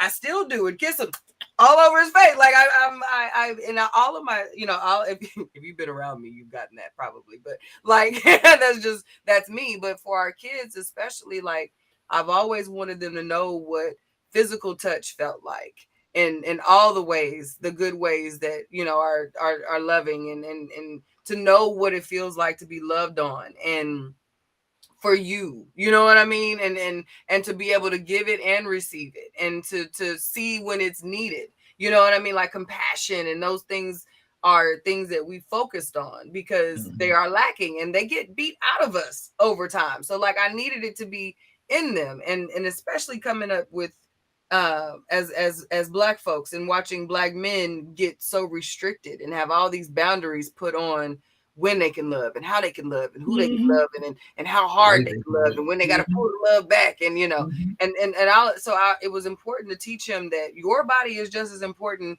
as the girls' bodies, and I can't have you out here willy-nilly, with everybody doing all that, because then that ain't cute. You know what I mean? Like, we had to have these conversations, and you got to be able to talk through your thing. You can't just storm off and knock all this ish over and expect everybody to just move because you made a lot of noise. Like, that's not how manhood works. You're not. He got a job and started, moved down and rushed and had some hard times, and had to sit him down. Hey, bro, this is just you going through this struggle. Imagine when you had a wife or a woman, and then the baby, and all of those. You're gonna have to cry in the car and get out there and make it happen. You know what I mean? Like, that's the expectation, and that is honestly what you want to be able to do. That's man stuff, like, you know what I mean? But you have to be able to have this moment. Don't skirt this. Have this moment, but you still show up for the life, and live it, and come back, and you can go back and on break, and you cry some more in the car. Do what you gotta do, but when break is over, go in and clock in. Yes, you got to keep showing up. Yeah, absolutely. Yeah. Go to the bathroom, do what you need to do, keep it moving. Yeah, that same love you give, you have to expect it back, though. You got to show them that at each stage of their lives, so they know that it can get rough, but there's an expectation of, I'm giving and receiving this love. Yeah. That's good. That is really good. I'm trying to think. What else did I have? Do you think that it is difficult? Okay, so we're both in 35 up. So do you think that this comes with maturity and age? Or is this something in, say, like your son's age range and younger, that's teachable and that they'll receive? Or because I know, I know that there's a lot of things that we're taking in, whether we want to admit it or not, through culture. Right. So is culture so loud that even us saying this kind of stuff is not going to be received because everything else in culture is disagreeing with it? So I think our age gap is creating what appears to be separate cultures. We are now getting to that point where we're getting like our parents were and telling us, y'all do in our day, we are all living essentially in the same day. So what this newfound thing that we thought that we were doing, this gentle parenting, we're going to talk it through and all that other stuff that we think is, you know, that we brought on to our kids, because we came up in, like I said at the earlier of the show, the Disney, and then where we started the deep conversations of we're going to sit at the table and talk it through, and you know, we are the use your words group. Okay. Yeah. So we started this with our kids, and now capitalism has created an entire culture around conversations and emoting and feels and talking it through. I'm telling you, these kids have the most deep, thoughtful, profound conversations among themselves. Like, Adrian has had a group of boys that he has hung out with since like the 8th grade. He has had a consistent friend group the entire time he's gone through, and like they're legit roommates and like doing college and stuff together now. So like I have seen their relationship evolve and the conversations evolve, and like the FaceTime group chat, and the like. These kids love speakerphone too. So like I know business I wasn't even like trying to know, but I know because like deep voices and speakerphone, you know. So but we hear like the whole house. I know we've talked about it, like the conversations y'all have. It's been times where we meet outside Adrian's door and we're all like, what's happening now? Did he say that? No. Like, we're going back and forth like, what? And as soon as he hung up the phone, we all at the door like, nah, bro, we need to what happened? Like, come on. Because they're having the conversation. It's not surface level. It's not, you know, they're calling each other out. They're keeping each other accountable. Bro, that was whack. Don't ever, you know, like, we don't do that. Who taught you that? You can't hang with us. You know, they call each other out and have those conversations. It blew my mind, but I dig the hell out of it. It gives me hope for all the dingbat Tide Pod ish that these kids whatever we got that stuck in enough with that nuck if you buck, but I'm gonna love you through it all that we put on them, you know, it is getting through. And then they have a culture of social media and their shows and the things that they're engaging in that actually helps facilitate that. The over sexualization that we had and the fear that we have for you know, some of these, a lot of them out here, you know, because environment is environment, but on a big scale, they're not really here for that the same way we were. We're not pushing them into relationships the way we were. You know, we're not milestoning dating and all of the sex and what little boys you like, and like those aren't the conversations that we're having as high priority with our kids the way they were with us. We're talking about college. We're talking about feelings. We're putting them in counseling and making sure that they're working through the things that are getting them stuck, and we're focused on them more than them finding someone else. So it's creating a different level of confidence and sense of self, so they don't care if the homies talk about, man, why you crying? Because I felt like crying, like because it hurt, like, you know. That's what I needed to do, you know, and they're able to have that and be like, bro, what's wrong with you? Why are you coming at me like that? Because I was like, that's it.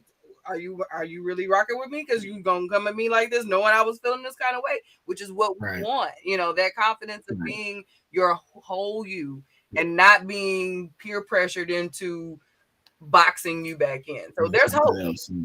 There's hope. And it made me feel real good seeing it from a group of boys, and not just his group. I've seen it in adjacent groups. You know, he did basketball and, you know, all that other stuff. Like, it is something with this. We did something right when it came to the communication piece, because they are doing that much better than we are currently. That's good. Okay. Because, you know, mine are younger, so we're not in that phase yet. So it sometimes I wonder, are they really picking it up and what they're doing? So that's good to hear. Same for the ladies, young ladies too. Because I mean, like, even to KG's question, KG made a comment earlier that 80%.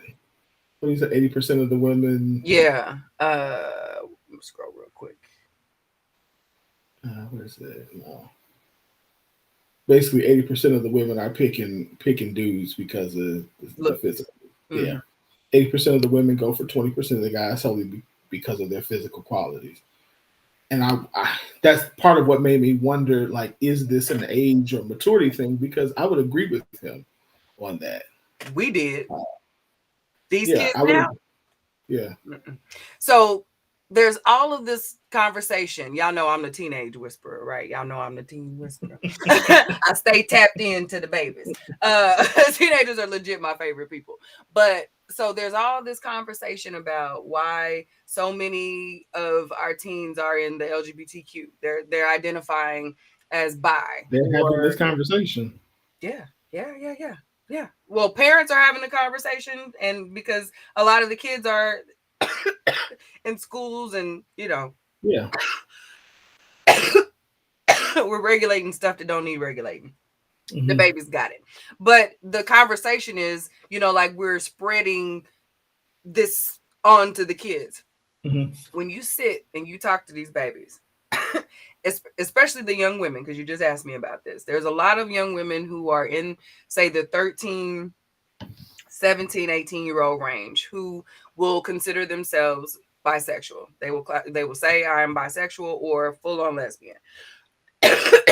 When you ask them why, or what is it about this person, or why do you feel this way, they will tell you often that they have awesome conversation. They talk about the things that they're commonly interested in. This Mm-hmm. person is into the same things. They engage in the same things. Rarely is it they are oh man, she's so hot, or she's rarely is it that. And when you ask them about the boys in their area, they have nothing in common.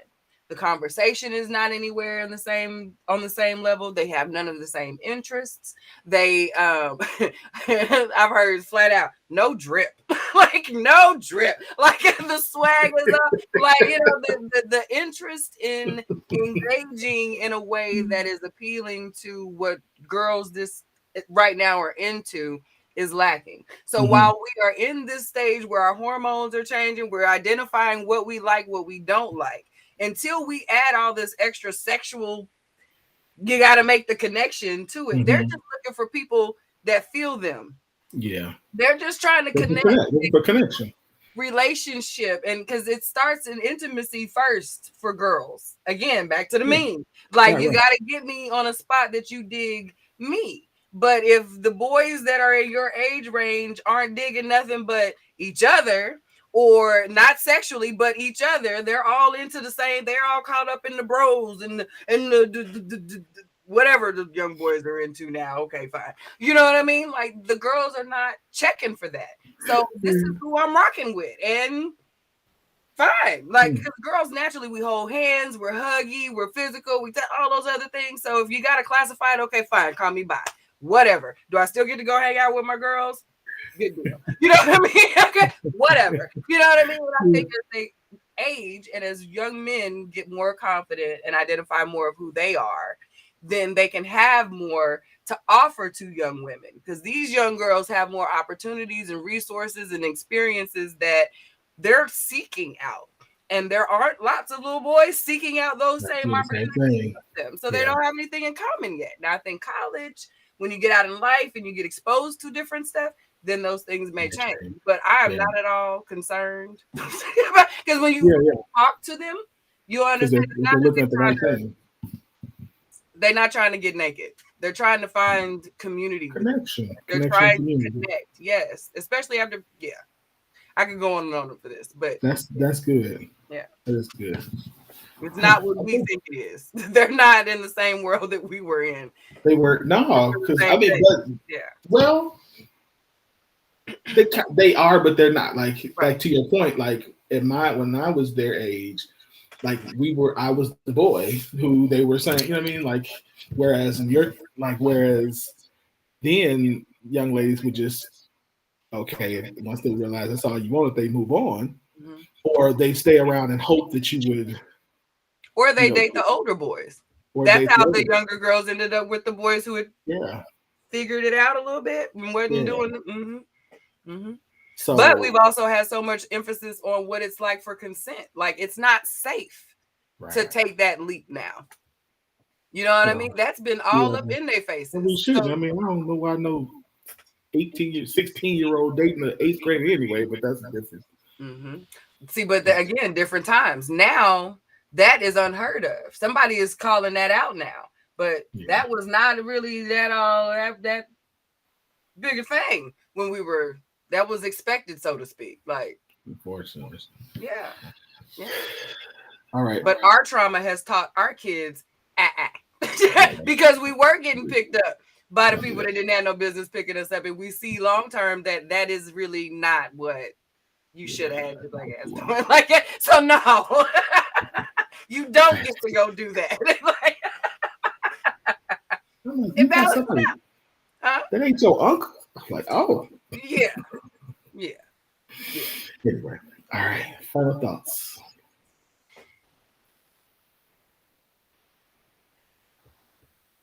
We all need each other. We all desire to be seen and to be in alignment with a community. That community could look like a variety of things. But having an understanding, moving throughout the world, understanding that we are all essentially looking for our tribe, our people that in the dark, we can go and feel those fingers. That is essentially what each of us are out here doing. So if you don't happen to be the fingers for that person, understand that. But you don't have to be someone who swats the hand away. You could be someone who just guides the person to their hands. You see what I'm saying? Like, so it doesn't, if you're not the hands grabbing in the dark, just that's okay. We don't have to make it harder. We don't have to spin a person around 3 more times so it gets them harder to find their hands. Yeah. And I think that's kind of what we've gotten. It's become fun for us to spin each other around in the dark, but that is not helping any of us find our light. No. And we all need to find our light. And that's good. Yeah. That's good. That's good. My final thoughts, I must go back to where we started. But first of all, so what I want to encourage us to do is to not be afraid to, number one, go through the process of reaching your goal or going after your goal, because there's a process. And part of that process includes being willing to reinvent yourself. Oh, yeah. And I think that a lot of times, whether it's in relationships, whether it is in business, whether it's in friendship, we are stuck on a way or how we are currently, that we close the door to the process of reinvention.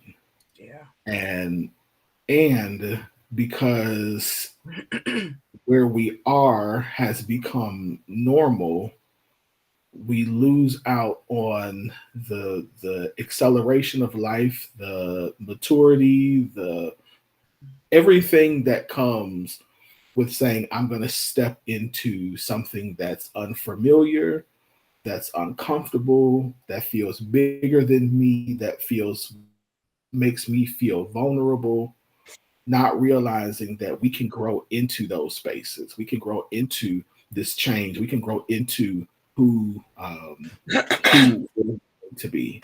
But again, it's a process. So I want us to really embrace that, embrace the vulnerability, embrace the uncomfortability, embrace talking to our partner about things that are so are not normative for us. I said something to Jamie last week that I would have never said to anybody at my past.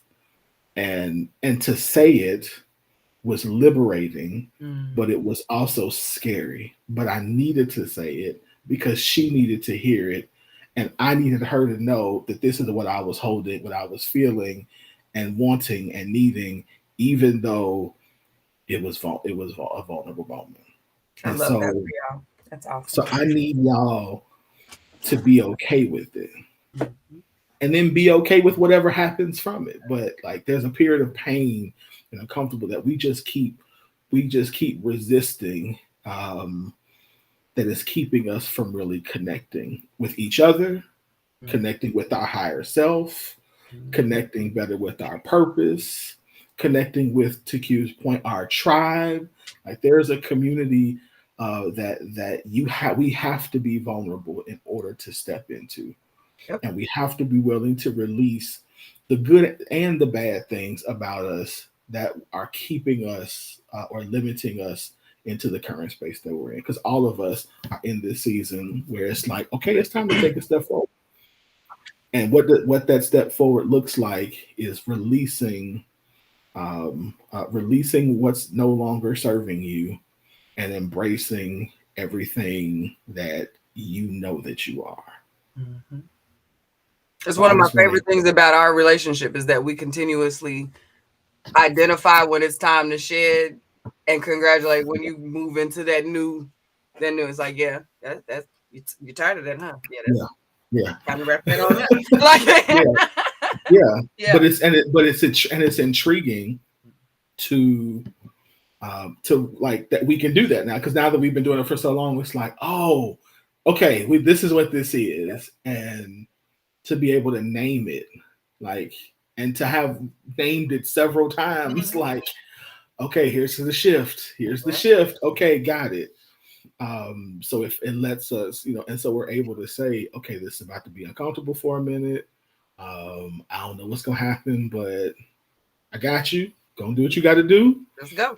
Gotcha. Let's go. What we got to do? On the other side.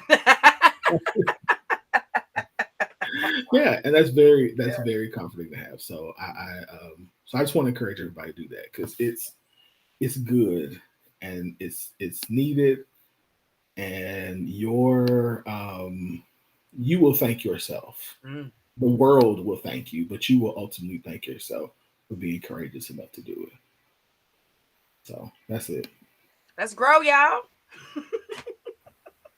Yep. That's it. I don't have nothing. Good show. Good discussion. Thanks, Mike, for your suggestion. Yeah, we're gonna have to figure a website or something out. We absolutely have to. Yeah, go ahead to Manhood Masterclass. Y'all go, brothers, go to Manhood Masterclass. Tell Dr. Damon and Don Hill we sent you. Y'all better get in before you can't get into them classes. Like the last 90 days for them two right there have been like rocket power. My brothers are on it. They are on it. Tap in and get some of that goodness while it's still localized, okay? Because it won't be for here long, much longer. They own it, y'all. Listen. Yeah. I'm proud of them. Definitely. So. Anything else you need? Nope. Have a good week, y'all. All right, y'all. Y'all have a good week. We'll be back next week for another great show again. SoundCloud, YouTube. Follow us on all of the places that we are. Advertise with us if you have an event coming up. We definitely want to support you. We will see y'all next week. Blessings over the babies for back to school between now and next week. Absolutely. To the babies. Mama hugs for all the babies. Absolutely. All right, y'all. Y'all have a good night. Yeah.